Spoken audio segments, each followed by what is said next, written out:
취재 편의점 두 번째 손님은 민주당 원내대표 보궐선거에 출사별 던지신 박정원과 함께하겠습니다. 안녕하십니까, 의원님? 네, 안녕하세요. 반갑습니다. 취재 편의점 처음 오셨죠?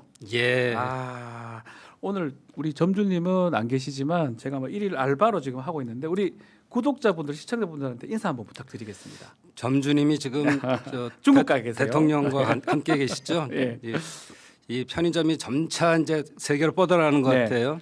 사실은 편의점 이름 참 잘 졌다. 그게 생활 정치처럼 이렇게 정치도 쉽게 사고 맞아요. 할 수 있는 데가 좋은데 요즘 너무 민감한 문제들이 많죠. 그래서 대통령께서 하시고자 하는 것들이 이런 정치가 안정되고 그래서 또 경제가 살아나는 이런 걸 지향하시기 때문에 저 편의점 참 좋다 이름이 예, 그렇게 취재 생각합니다. 편의점. 예. 네.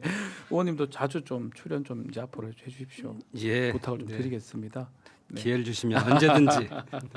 자, 중국 지금 방문 얘기 좀 해야 될 것 같아요. 3박 4일 중국 국빈 방문 지금 하고 있고 아마 내일 이제 오실 것 같은데 뭐 정상회담 붉은 넥타이 메고 하는 모습들 샤오미 사진 네. 찍는 거 등등 우리 지금 한중 회담 정상회담 성과를 한번 짚어주시면 좋을 것 같습니다. 그 중국은 명분을 중요시했고요. 네. 한국은 실리를 중요시했는데 대통령께서 특유의 이 실용 상호 존중 이 개념을 잘 이해하셔서 말씀하신 것처럼 빨간 넥타이 메고 간다는 거는 네. 상대방을 존중하는 거거든요. 그런 것도 중요한 거군요. 예, 파란 넥타이 물론 이제 민주당이시기 때문에 파란 예. 넥타이 매는 게 중요하겠지만 중국은 빨간색을 좋아하니까. 예. 근데 거기에 갑자기 황금색을 메고 갔다. 예. 그렇게 되면 그거는 저쪽에서는 당신이 황제요 이렇게 할 수 있기 때문에 같은 색깔에 그거를 메고 갔더라고요. 그렇습니다. 그래서 이거야말로 정말로 중국을 잘 이해하시고 상호 존중을 하셨다. 그 트럼프 잠깐 좀 재밌게 얘기를 하면 네. 트럼프 지난번에 신라 예, 왕관을 우리 에이펙에 에이펙 선물했잖아요. 때, 예. 황금을 좋아한다니까 황금을 준 겁니까? 예, 왕관을 선물했지만 시진핑 주석은 바둑을 좋아하니까 지난번에 박근혜 대통령이 바둑알을 선물해서 바둑판을 줬잖아요. 예. 그 의미는 같이 또 바둑을 즐기면서 가보자 이런 의미도 있다고 중국에서는 스스로들이 그렇게 평가하고 있습니다. 와, 의원님은 이제 중국 통 아니시, 중국 전문가신데 중국이나 시진핑 주석이 봤을 때는 상당히 기분이 좋아질 상황이라고 봐야 되는 겁니까? 선물을 받았을 때 예. 최고의 대우는 그 선물을 잘 활용하는 거잖아요. 샤오미 딱 찍는 거. 예. 이거는 의전을 한 겁니까? 이재명 대통령이 어떤 개인적인 어떤 기질을 발휘한 겁니까? 대통령이 이런 분야에 대해서 섬세하세요. 아. 다 이거 자체를 예. 본인이 기획하셨다는 전 들었고요. 전 정말 놀랍습니다, 사실은. 지난번에 사실은 예. 시진핑 주석이 그 샤오미 폰을 선물한 거는 예. 다 알려진 내용이지만 LG에 대한 부품들 특히 네. 저거 그 LED 그렇죠. 계기판을 썼다는 거 아니겠어요? 그러니까 그런 것들을 반영해서 같이 갑시다 이런 제스처를 썼는데 저는 갑자기 뜨끔했었어요. 정보통신 됩니까? 이렇게 했는데 시진핑 주석이 잘 그걸 넘겼죠. 그거는 어떻게 그 기지인가요? 아니면 큰일 날 뻔한 상황 아닌가? 외교 결례 같이 될 수도 있었던 거 아닌가요? 네, 그런데 서로 간에 신뢰가 있으니까 맨 처음에 에이펙을 할 때는 예. 시진핑 주석의 얼굴이 표정이 굳어 있었어요. 그 중국에서는 이 표정 정치를 굉장히 중요시하거든요. 그래서 옛날에 아베하고 중국 일본이 관계가 안 좋았을 때는 악수락수 얼굴 돌렸습니다. 맞습니다. 전부 다 그걸 보면서 맞습니다. 줄 관계는 안 좋다 이렇게 했는데 요거에 대한 건 또 더 말씀드릴 게 시진핑 주석이 빨리 후몰에 대한 그러니까 백도어에 대한 얘기를 하면서 넘겼어요. 그거에 대한 또 보답이다. 그러니까 우리 대통령은 계속 진화하십니다. 그거 지금 정말 정상회담에서 보기 드문 셀카 이런 모습인데 이런 질문이 이게 조금 그렇게 한데 윤석열 때는 왜 저런 게 안 됐을까요? 그리고 나가면 저런 거보다는 뭐 이상한 구설만 보도가 되고 뭐 재벌도 술 먹여가지고 뭐 어쩌졌다 어디 명품 샵 갔다 뭐 이런 얘기만 나오고 지금 이재명 대통령 그런 얘기 없고 좋은 얘기밖에 없지 않습니까? 일단 무지하다. 무지하다. 네, 무지하다. 네. 두 번째는 이념 중심으로 외교를 펼쳤다. 이념 중심 외교 예. 윤석열. 그러니까 본인이 생각했던 것들 극우 쪽에 가깝잖아요. 그러니까 그런 것 쪽에 대해 생각하니까 계속 한쪽에 치우친 외교를 해서 결과적으로 어떻게 됐습니까? 좋은 게 없죠. 조지아 사태 같은 건 뭐예요? 참.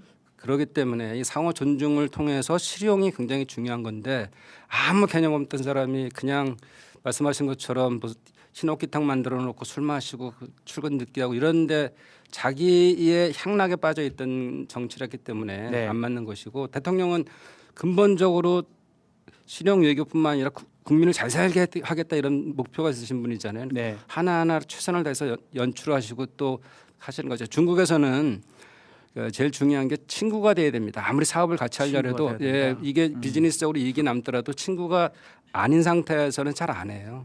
그래서 가족 중심, 친지 중심으로 이렇게 하는데 먼저 친구가 되고 사업 얘기를 한다는 시엔조 벙요 라누조 성이 이런 말이가 있거든요. 좋습니다. 이거 다시 예. 해주십시오. 시엔조 먼저 주어 벙주어는 결합하다 친구가 벙요 되고 나중에 사업을 한다니까 하라. 대통령이 잘 파악하시고 먼저 친하게 셀카를 통해서 이런 표정들 다 관리한 다음에 후속 조치를 했죠.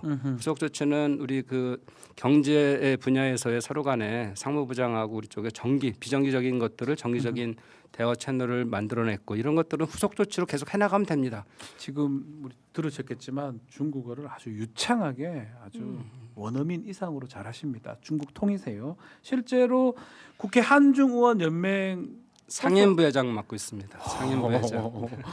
그 중국에 자주 가시기도 하고 특사단으로 간 적도 계신 거죠?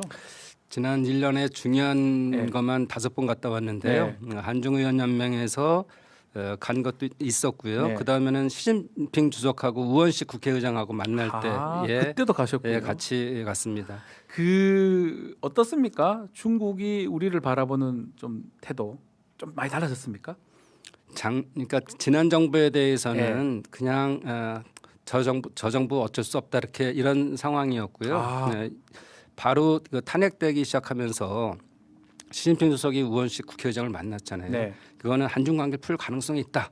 이렇게 시작돼서 했고요. 그동안 전승절에도 저희가 성의를 보였고 특사단 가서 또 성의를 보였기 때문에 그 이후에 결정적인 것은 정상회담을 통해서의 모든 일이 이루어집니다. 그만큼 정상회담에 대한 이 외교가 중요한데요. 그래서 쭉 차근차근 가면서의 결정적인 건 이번 계기로 대통령께서 되돌릴 수 없는 한중 관계 이렇게 얘기했잖아요. 그동안 정권이 바뀜에 따라서 부침이 있으니까 이게 그렇죠. 최대 무역 상대국인데 이 중국에 대해서 저희가 손해 볼 것도 안 봐도 되는 부분들 손해 봤어요. 그러니까는 정말 대통령께서는 실용이고 실익 중심의 외교를 하신다. 그래서 세세하시더라고요. 그 전에는 대기업 중심에만 큰 카테고리에서만 이런 MOU를 맺고 하셨는데 네. 진짜 어려운 부분은 농민하고 우리 어민들 아니겠어요? 네. 이 부분에 대한 수산물 전면 개방까지 이끌어내시고 지난번 APEC에서는요 농산물 그 생감까지도 직접적으로 얘기를 하면서 물론 이제 중국에서는 맞습니다. 생감은 담지 않았지만 그냥 과일에 대한 수입 이렇게 담았지만 했고요. 또 이번에 상하이까지 가신 거는 이제 벤처를 중심으로 해서 사람들을 만났어요. 그거는 미래에 대한 투자죠. 아하. 정말 이번 일정은 하나도 뺄 게 없다. 완벽했다 저는 그렇게 보고 있습니다. 다만 지금 요 얘기는 있습니다. 시진핑 주석이 복잡하고 불온한 국제 정세 이렇게 하면서 우리는 역사적으로 항상 올바른 편에 섰어. 또 올바른 전략적 선택을 해야 된다. 요거는 약간 압박으로 느껴지기도 하거든요. 미중 관계에서 이런 선택을 해라. 그런 느낌이 들기도 하고 그건 어떻게 봐야 됩니까? 유성락 안보실장이 얘기했던 것처럼 늘 가면 그런 얘기를 합니다. 저희도 특사단 갔을 때도 그랬고요. 그것이 시진핑 주석이 얘기하느냐, 자오로지 상무위원장이 얘기하느냐 이런 얘기를 늘 하고 이미 중국은 G2라는 표현을 그 전에 싫어했는데 다자주의로 가자 이렇게 했어요. 네. 그렇게 다자주의에서의 그 한 부분을 맡아라 이런 느낌이지 압박으로 저는 들리지 않았고 부탁에 대한 얘기 잘 좀 부탁해 이런 정도로 저는 들렸고요. 또 정상회담 하는데 그 정도 얘기를 안 하면 되겠습니다. 명분을 찾으려고 했고 저희는 실리를 찾으려고 했기 때문에 그런 얘기가 나왔다 저는 보고 있습니다.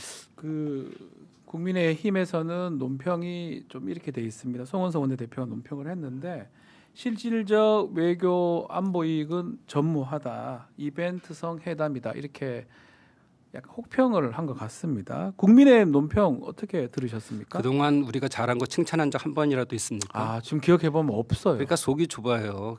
이런 건 칭찬해도 되는 거 아닌가요? 잘하는 걸 잘한다로부터 시작을 해야지. 그다음에 우리가 더 잘할 수 이렇게 하던 거가 부족한 면에 대해서 얘기를 하는데 왜 이게 안보에 대한 지적이 없습니까? 이것들은 자체가 관계복원 된 것 자체가 이거는 큰 의미를 갖는 거죠. 그렇죠, 그렇죠. 국민의힘은 그냥 이런 말 좀 그렇지만 좀 안 되고 망하기를 바라는 건가요? 어떻게 봐야 됩니까? 그러면 안 되는 거 아닌가요? 속이 좁다. 또 그래야 정권을 잡으니까 그래서 못 잡습니다. 그래도 안 된다. 절대 못 잡습니다. 안 된다. 통 큰 정치를 해야죠. 통 큰 정치를 해야 된다. 잘한 건 잘한 것이다라고 해야 되는데 참 알겠습니다. 자 더불어민주당 원내대표 보궐선거 출사표를 원래 같으면 5월달에 사실은 선거가 있었는데 준비하셨잖아요. 예, 갑자기 보궐로 바뀌었어요. 그 얘기 하자마자 보궐로 바뀌어. 그래서 당황스럽습니다. 이거 어떻게 해야 됩니까? 이 고민도 있었을 것 같아요. 왜냐하면 보궐선거 하면 이거 몇 달 못 하거든요, 사실은. 보궐 원내대표의 역할을 잘 하면 됩니다. 네.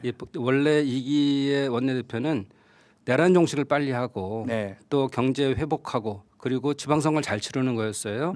그 역할을 제대로 하면 되고 그런데 이제 한 가지 드러난 게 혼란 수습이죠. 그게 지금 그 혼란 수습입니다. 일들이 많죠. 민주당의 지금 상황이 그래서 만만치 않아요. 길다면 길고 짧다면 짧은데요. 이 워낙 중요한 네 가지에 대한 상황이 있기 때문에 이거에 전념하면 된다. 제가 중간 개투론을 들고 나왔어요. 중간 개투론. 중간 투수 하시려고 나오신 거다. 원래는 3기 원내대표를 할 생각이었는데 네. 상황이 이렇게 되니까 중간 선발 투수가 좀 문제가 생겨서 개투를 할 수밖에 없는 거고. 야구로 설명해 주시니까 또 이해가 또 되네요. 예, 개투요는 한 다음 생각 안 하고 공 하나하나를 성심성의껏 던집니다. 야구 좋아하시죠? 예. 개투는 그렇게 해야 됩니다. 예, 개투는 미래를 볼 수 없어요. 지금 막아야 된다. 맞습니다. 요 사자 잡아야 된다. 지금 민주당의 혼란스러운 거를 내가 돼서 5월 달까지 잡겠다. 이게 목표라는 거죠. 선발 투수보다는 개투요는 이게 페스트볼 던지고 이런 게 힘으로 윽박지르는 게 아니고 네. 헛스윙 유도하고 그렇죠. 파울 유도하고 그리고 우리 그 외야수하고 내야수를 믿어야 됩니다. 그래서 그렇게 하면 되고 지금 약간의 뭐 어긋나는 부분 이런 것들은 사실은 배터리가 투수하고 포수가 이기기 위해서 던지는 거죠. 그렇죠. 그런데 가끔 커브볼이 좋을 것 같아 이렇게 했는데 나는 지금 이거는 패스트볼이 좋아 이렇게 직구 던질 거야. 예, 그러는데 그게 안 맞으면 중간에 마운드에 올라가잖아요. 네. 더 필요하면은 벤치에서 코치나 감독이 올라와서 그렇죠. 조종해주고 이런 것들을 시스템화하면 됩니다. 그럼에도 불구하고 넉 달이에요. 딸랑 넉 달. 5월 달까지 고민되진 않으셨습니까? 아닙니다. 제가 중간 개투를 하겠다 그랬기 때문에 예. 뒤에 마무리 투수가 잘하면 됩니다. 이거는 그래서 성심성의껏 뒤를 보지 않고 그 최선을 다해서 던지는 역할 이게 필요합니다. 예. 그 나머지 다른 후보들은 보면 이제 뭐 백혜련 이제 뭐 의원님, 진성준 의원 뭐 등등 특히 진성준 의원은 이제 먼저 이렇게 말씀하셨죠. 4개월, 4개월. 예. 다른 후보들은 그 얘기를 한 건가요? 뭐 왈부할 때가 아니다 이렇게 함병도 의원이나 말씀하셨는데. 백혜련 의원은 얘기를 못 들은 것 같아요. 예. 아직까지는. 현재까지는 두 사람이 이렇게 얘기를 했습니다. 강점 한번 말씀 주십시오. 그래도 우리 시청자들 보고 계시니까. 예, 저는 사실은 파주에서 네. 파주가 좀 어려운 지역에서 민주당에서는 61년 만에 당선됐습니다. 대단하세요. 근데 바로 된 것도 아니고요. 떨어지기부터 몇 번 떨어졌죠? 2번 떨어졌는데 총 기간은 12년입니다. 중간에는 중국을 좀 갔다 왔고요. 그래서 민주당이 험지였는데 지금 국민의당 험지가 됐습니다. 국민의힘. 예, 죄송합니다. 국민의힘. 네. 국민의힘 파주 가서 이제 안 돼요. 예, 그래서 어려워졌어요. 예, 그래서 그런 게 있고 그다음에 경기도당 위원장 할 때 대선과 지선을 치렀거든요. 그 당시에 좀 안타깝게도 우리 이재명 후보가 대선에서 못 이기셨는데 경기도만은 5.3%를 이겼습니다. 후에는 8% 정도 이겼으면은 당선되셨을 때 이런 더 열심히 할 거 이런 생각이 있었고요. 그다음에 바로 지선이 있었는데 그때 경기도지사를 당선시켰어요. 그렇지 않았으면은 호남과 제주도를 빼고서 진짜 거기만 당선됐겠네. 큰일 날 뻔했어요. 그 역할을 제가 했습니다. 김동연 지사 당선될 때. 예, 그리고 또 지난번 대선에서는 유세본부장으로 5,015km를 다녔더라고요. 대통령과 현장에서의 호흡을 맞추면서 했다. 이런 말씀드리고 좀 전에 말씀드렸지만 중국 통이라고 불러주셨으니까 지금 한중 관계가 앞으로 굉장히 중요한데 그런 관계 개선뿐만 아니라 경제에도 도움을 줄 수 있는 역할을 할 수 있다 이렇게 말씀드리고 마지막으로 기회를 주셨으니까 제가 간사 3번 하고 환노위원장, 예결위원장을 상임위원장 2번이나 했어요. 자랑이라면 파행 없이 제가 진행했습니다. 상임위를. 그러니까 어떻게 나쁜 얘기를 들어본 적이 없어요. 위원장 하실 때. 적이 없다 그러고요. 제가 그 예결위원장 할 때 윤석열이 그 얘기를 했잖아요. 탄핵 남발, 그 입법농단, 예산농단. 탄핵 남발이라고 그 윤석열이 표현했지만 최민희 과방위원장이 그 이진숙 그 방통위원장 탄핵하면서 시작됐고요. 그렇죠. 그때 시작됐죠. 또 지금 당 대표인 정청래 대표가 법사위원장을 했고 예결위원장 누군지도 몰라요. 근데 제가 11년 만에 예결위에서 방망이 두들기고 했습니다. 그래서 제가 소리 없이 강합니다. 소리 없이 강한 의원님 박정원. 자, 근데 정청래 의원 지금 말씀하셨는데 대표는 지금 정청래 대표입니다. 결국 이제 투탑 아니겠습니까? 원내대표가 되신다면 정청래 대표하고 이렇게 접점 이런 게 좀 있어야 될 것 같은데 소통은 어떻습니까? 저는 장점이 경청과 소통입니다. 경청과 소통. 그래서 지금 당 대표가 추진하고 있는 문제들 원내대표로서 서포트해야죠. 그래서 지금 1월 내에 2차 특검에 대한 문제, 종합특검 빨리 해야 되고요. 또 통일교 문제 이런 것 종교 지금 특검을 해야 되지 않겠어요? 국민의 뜻이니까. 그래서 호흡을 잘 맞춰서 갈 생각입니다. 이 원내대표 선거 결과를 누구도 예측할 수 없는 선거라고 흔히들 얘기를 합니다. 또 어떤 곳에서는 이 표현은 좀 별론데 반장 선거다. 의원님들끼리 이제 그 소통하고 그 친분 관계를 어떻게 쌓아왔냐에 따라서 결과를 알 수 없다. 이렇게 얘기를 하는데 어떻게 좀 잘 싸우셨습니까? 이 질문이 제가 맞는지 모르겠습니다. 싸우지 않고 이기는 게 최선이다 하고 대통령께서 선거 캠페인 기간 동안 말씀하셨어요. 저는 상대방이 졌는지도 모르게 저희가 이기는 이런 싸움을 했고요. 그리고 뭐 친분 관계라 그러면 저만큼 더한 사람이 있겠습니까? 그런데 박사보다 위가 밥사라니까. 박사보다 밥사가 더 그러니까 위다. 많이 만나고 했는데 그런 것이 중요한 것이 아니고 우리 당원들 20% 이번에 들어가요. 당원이 있죠. 그래서 당원들이 보시기에 또 우리 의원들이 보시기에 이 상황에서 어떤 사람이 하는 게 좋겠느냐를 판단하실 거라고 저는 생각하고요. 집단지성을 믿습니다. 당선 가능성 얼마나 된다고 보십니까? 어떻게 보세요? 저는 지금 얘기 항상 제가 좋아하고 했으니까 선거는 충분하다. 선거는 진다고 생각하고 나오는 사람은 없죠. 그런데 하여간 이깁니다 하면은 교만하다 이렇게 말씀하실 거고, 그 자신 없어요 그러면 그거 왜 나왔어 이렇게 말씀하시기 것 같아요. 근데 시간이 얼마 없어서 지금 사실 너무 짧아요. 지금 이제 일요일이니까. 우리 4일 남았습니다. 다 삼선 의원들이고요. 동료 의원들이기 때문에 이런 기회를 통해서 자기가 하고 싶어하는 정치 또 어떻게 호흡을 맞추겠다 이런 것들을 말씀드리고 이게 의상하고를 일은 아니거든요. 다들 우리 당이 잘 되기 위해서 대통령 잘 지원하기 위해서 정부 성공하기 위해서 이런 걸 하기 때문에 충분히 자기를 알릴 시간은 짧지 않다 이렇게 생각합니다. 지금 원내대표는 사실 뭘 해야 되냐 말 그대로 야당하고 이제 협상도 해야 되고 끌어가야 됩니다. 두 가지가 아주 큰 거예요. 종합특검 지금 하는 부분도 있고 통일교 특검 얘기 등등 이제 문제가 될 것 같은데 두 개 종합특검, 통일교 특검 야당하고 이렇게 좀 합의할 수 있는 보관 같은 게 좀 있을까요? 원내대표 되신다면? 아까도 말씀드렸지만 충분히 들어주고 그쪽의 입장을 그리고 소통을 할 겁니다. 그리고 짧은 시간 내에 뭐 예를 들어 10일이 있다고 해도 한 번 만나느냐 2번 만나느냐 10번 만나느냐는 다르기 때문에 성일부에서 계속 만나고 그래도 저쪽에서 무리한 말을 한다. 그래서 타협이 안 된다 그러면 과감하게 결단해야죠.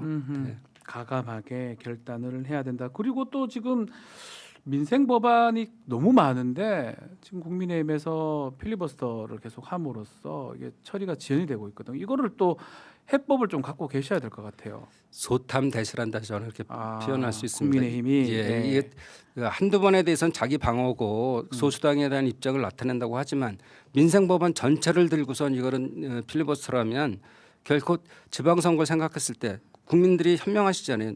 저 당은 뭐 누굴 위해서 뭘 왜 하는 거야 이런 생각을 하시는데 민생이 발목 잡는 걸 보면서 결코 표를 주시지 않을 거다 이렇게 하고 그런 부분을 설득하겠습니다. 설득 가능합니까 혹시? 송원석 원내대표인데요. 이제 만나서 하는 거죠. 예, 저는 여태까지 한번 말씀드린 것처럼 상임위에서 한 번도 파행이 없이 아하. 예, 다 그 조금을 지더라도 왕창 받아오는 그러니까요. 예, 그러니까 이런 원내대표 전략을- 우리가 착각을 하는 게 원내에서 그 협상을 하는 책임자인 거예요. 당 대표도 아니에요. 당 대표는 당의 책임자라면 협상의 책임자이기 때문에 필수적으로 야당하고 계속 야당 원내대표 만날 수밖에 없는 상황이거든요. 그러니까 우리 이제 지지자들이나 우리 이제 시청자분들이 그것을 명확하게 인식을 하셔야 돼요. 맞죠? 맞습니다. 제 말씀이요. 예, 그렇습니다. 네. 협상의 대상이죠. 원래가 정치가 서로 진영에 대한 얘기를 하고 그렇지만 그럼에도 불구하고 최종적으로 어떤 것이 국민을 위한 선택이냐를 그 설득을 해야죠. 한편으로는 좀 뭐 전임이라고 할 수 있는 김병기 전 원내대표 얘기하지 않을 수가 없는데 제일 처음에 뭔가 협상을 했다가 또 당 대표하고 또 뭔가 엇박자가 등등이 있었지 않습니까? 그때 상황 어떻게 보셨습니까? 본인도 현재 곤란한데 그 반시하는 게 별로 그렇습니까? 좋지 않을 것 그렇습니까? 같고요. 예. 김병기 원내대표 사실 좀 그 선당우사 얘기는 사실 좀 있더라고요. 지금 공천헌금이나 그래서 근데 본인은 뭐 제명할 당할지라도 탈당할 일은 없다라고 하는데 그 부분도 한번 말씀해 주실 수 있을까요? 지금 지도부가 네. 빠르게 제소를 했습니다. 네. 윤리심판원이 지금 조사 중에 있고요. 포괄적으로 할 텐데 더 가능한 부분 직권조서까지 가능해요. 네. 그게 12일 날 나와서 서류를 제출하든 직접 소명을 하든 하라는 거고 본인이 제명당할지언정 탈당은 안 하겠다는 것은 본인이 소명할 기회를 달라 억울한 부분도 있다라는 거잖아요. 조금 시간은 걸리지만 아주 긴 시간은 아니기 때문에 이거는 충분히 그리고 무엇보다도 윤리심판원이 공식 기구입니다. 당에 공식 기구한테 맡겼는데 중간에 뭐 저희가 개입해서 한다는 것은 민주주의 절차에 안 맞는 거거든요. 그래서 이런 부분은 사실은 의혹이 더 커질 수 있는 건데 물론 미리 본인이 결정해 주면 좋지만 그렇지 못할 경우에는 충분히 소명을 듣고 그 소명 자체가 당원들에게 또는 국민들에게 그 수준에 맞지 않는다. 그렇게 되면 본인이 결단을 하고 또는 결심 안 하면은 네. 당에서 조치를 하겠죠. 네, 지켜보기로 하고요. 자, 원래 내일로 예정이 됐었는데 오늘 10시에 장동혁 국민의힘 대표가 쇄신한 얘기를 하고 있습니다. 뭐 얘기로는 이제 절연이라든지 이런 것들 들어간다고 하는데 어떤 내용이 나올까요? 뭐 잠시 후에 나올 것 같긴 한데요. 이제 좀 들어보죠. 뭐 네. 어떤 판단을 했는지 그 장동혁 의원이 정말 그 사실은 의원을 한 지는 얼마 안 됐잖아요. 어쩌면 뭐 1.5, 0.5선 뭐 이렇게 얘기하시더라고요. 그래서 정치적 예. 깊이가 사실 그동안 없어서 계속 당을 어렵게 만들었는데 특히나 본인들이 계엄에 대한 반성을 해야 되는 그걸 안 했잖아요. 네. 뭐 쇄신을 하려고 노력을 하겠지만 한번 지켜보죠. 뭐 상대방 표도 안 깠는데 저희가 얘기하기는 좀 그렇습니다. 얘기할까요? 계엄사가 윤석열하고 절연하겠다. 해야 되는 게 맞지 않은가요? 아. 그 국민의 상식인데 그것까지도 못하면 지방선거 저는 필패라고 봅니다. 아하. 그리고 곧 있을 이제 판결 선고가 됩니다. 내란 사건들 1월 16일부터 계속 1월 9일 날도 구형이 아마 될 거고요. 지금 우두머리 사건 윤석열 1월 16일부터 판결 선고된다면 그거 된 후에 한다 그러면 사실은 늦거든요. 그러다 보니까 빨리 하는 것 같긴 해요. 예, 그렇습니다. 예. 절연 얘기를 할 수밖에 없을 건데 또 그럼에도 불구하고 뭐 아시겠는지 모르겠지만 좀 극우 유튜버로 알려진 고성국 씨가 또 입당을 하고 환영을 받기도 하고요. 또 뭐 한동훈 전 대표 같은 경우는 지금 윤리위 구성이 돼서 징계 같은 게 좀 될 것 같거든요. 뭐가 안 맞는 것 같아요. 그래서 참 뭐 다른 당이긴 하지만 어떻게 보고 계십니까? 정치적 그 전략 또는 술수 뭐 나쁘게 표현하면 술수라고 볼 수가 술수. 있는데 그동안 상대가 한동훈이라는 하나의 또 그룹이 있었잖아요. 네. 한동훈이 라이벌이라고 본인이 옛날에는 같은 계열이었으니까 라이벌이라고 생각했는데 여기를 어떻게 하면 좋을까에 대한 고민들을 하면서 저쪽은 기현 반대표였고 이쪽은 윤 어게인이었으니까 그쪽의 정리가 끝나면 이쪽에 반성 모드로 들어가도 될 텐데 그전에 그거 하기에는 부담이 있었을 거라고 생각합니다. 그래서 저렇게 쇄신안을 오늘 발표할 것이다. 알겠습니다. 요거 하나 더 짚어보죠. 오늘 뭐 지금은 조금 떨어지긴 했는데 코스피가 4,600선을 돌파를 했습니다. 시작이 지금 조금 떨어졌어요. 참 이건 뭐 어떻게 봐야 됩니까? 대단한 거 아닙니까? 대단한데 네. 저희가 그동안 4번의 이제 민주 진영에서의 정권을 획득하면서 네. 부동산에 늘 그냥 문턱을 넘지 못하고 그랬어요. 부동산 때문에 정권 뺏긴 거 아닙니까? 대통령께서 이렇게 가면 안 되겠다는 생각에 주식 시장에 대한 활성화 이거는 여러 가지로 그 기업도 키우고 네. 또 거기 주식 투자자들에 대한 혜택도 볼 수 있는 거죠. 네. 또 하나 있습니다. 사실은 무기가 하나 더 있는데요. 무기가 있습니까? 예, 대통령께서 국민성장펀드 150조 하는 게 이게 작지 않은 상황입니다. 펀드. 이 성장펀드를 통해서 하나의 투자처를 또 만들어내는 거예요. 그래서 2개 바퀴로는 계속 달려야 되지만 3개 바퀴가 되면은 3개 다리가 되면 안정성이 있죠. 네. 국민성장펀드를 통해서 할 건데요. 저는 이 시점에서 원내 대표가 되면 네. 추경 주장을 합니다. 추경. 예, 추경해야 됩니다. 추경이 재난재해 상황에서만 한다고 돼 있지만 네. 우리나라 성장률이 지금 이렇게 0%대에서 1%대로 올리긴 했지만 다른 나라에 비해서 적어요. 낮아요. 그렇죠. 이거 국가적 위기입니다, 사실은. 그래서 지금 AI나 이런 자체 산업으로 해서 전환기이기 때문에 이때에 더 국가적인 지원을 해야 된다. 물론 중단세에 대한 지원 방법도 더 생각하지만 만약에 추경을 해서 이런 부분을 더 뒷받침하겠다는 것이 알려지면 네. 국내 투자뿐만 아니라 해외에서도 우리 투자가 더 들어올 거고 그런 자연스럽게 자금이 생성되고 또 주머니도 두둑해질 거다. 그러니까요. 이런 것 자체가 국가가 할 역할이거든요. 국가가 할 일, 이재명 정부가 할 일 말씀 주셨습니다. 자, 이제 시간이 다 돼서 마지막으로 원내대표 보궐선거 이제 얼마 안 남았습니다. 마지막으로 뭐 출마의 변이든 우리 시청자분들한테 뽑아주세요 라든지 좀 그 말씀 좀 부탁드리겠습니다. 네. 그 이재명 대통령이 그 정부를 잘 이끌어 가시고 국민 행복을 위해서 가시는데 결국은 국회 원내 대표의 역할은 입법이든 또는 예산이든 이런 걸 통해서 뒷받침하는 역할이거든요. 또 아까 좀 특별한 상황에서의 보궐선거이기 때문에 네. 당의 혼란을 빨리 수습하고 그리고 내란 종식도 빨리 해야지만 민생으로 전환할 수 있습니다. 맞습니다. 예. 지방선거 이기는 게 중요한데요. 그 역할이 짧은 시간이라도 직접적으로 잘할 수 있다. 그동안 뭐 우리 의원님들이나 당원들께서 그 think twice 두 네. 번만 생각해 보면 박정희다 이런 think 생각. twice, 네, 이렇게 think 생각합니다. twice, 예, think twice 두 번만 더 생각해봐라. 예, 알겠습니다. 자, 오늘 말씀 여기까지 듣겠습니다. 박정원과 함께했습니다. 감사합니다. 네, 감사합니다.